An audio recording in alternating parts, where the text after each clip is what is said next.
रेणुकाताई देशमुख आणि विकास शेठ गोगावले यांची जाहीर सभा झाली आहे या मतदारसंघात, म्हणजे नडगाव तर्फे बिरवाडी जिल्हा परिषद मतदारसंघाची ही सभा झाली आहे। तर कशा पद्धतीने जनतेचा प्रतिसाद लाभला या सभेला? या निवडणुकीमध्ये 100% आम्ही जिंकणार आहोत। आदरणीय आमदार भरतशेठ गोगावले यांची जी काही त्यांनी विकास कामं केलेली आहेत, जनतेमध्ये जो काय त्यांचा संपर्क आहे, त्या जोरावरती जनतेचा आशीर्वाद या दोन्ही उमेदवारांना या मतदारसंघात मिळणार आहे आणि आम्हाला 100% विजयाची खात्री आहे। तसेच काल प्रवीण भाऊजी दरेकर आमदार आहेत, त्यांनी आमदार भरतशेठ गोगावले तसेच विकास शेठ गोगावले यांच्यावर जहरी अशी टीका केली, तर काय सांगाल त्याबद्दल? कालची सभा आम्ही बघितली, म्हणजे ती सभा म्हणावी की गाव बैठक म्हणावी असा प्रकार होता।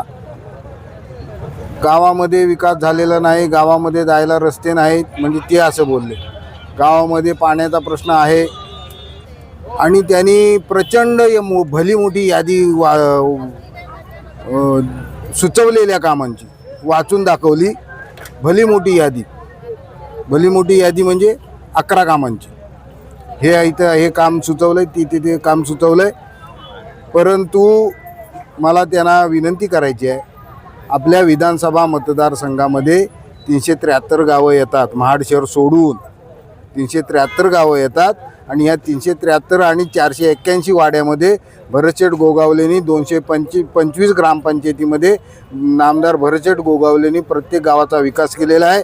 मग त्या गावात जायला रस्ता असेल, वाडीवरती जायला रस्ता असेल, वाडीवरती पिण्याच्या पाण्याचा प्रश्न असेल, समाज मंदिर असेल, आमच्या बौद्धवाडीत समाज मंदिर असेल, भीमसैनिकांसाठी समाज मंदिर असेल, गावदेवीचं मंदिर असेल किंवा इतर मंदिरं असतील, वेगवेगळ्या प्रकारची विकास कामं भरतशेठ गोगावलेंनी केलेली आहेत। त्यामुळंच जनतेनं त्यांना चढत्या क्रमाने 4थ्यांदा निवडून दिलेला आहे।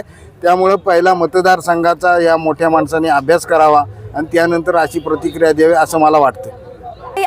रेणुकाताई देशमुख, आज तुम्ही ज्या मतदारसंघातून निवडणूक लढवत आहात तिथली जाहीर अशी सभा झाली आहे, तर तुम्ही विजयाची नांदी समजता का? नक्कीच विजय आज सगळ्या मतदारांनी इथेच दाखवलेला आहे। आम्हाला सामान्य माणूस आणि गोरगरीब जनता हा केंद्रबिंदू धरून जे आमदार साहेबांनी, मंत्री साहेबांनी जे विकास कामं केलेली आहेत, त्याची नक्कीच विजयाची नांदी इथे रोवली गेलेली आहे। विजय हा निश्चित आहे।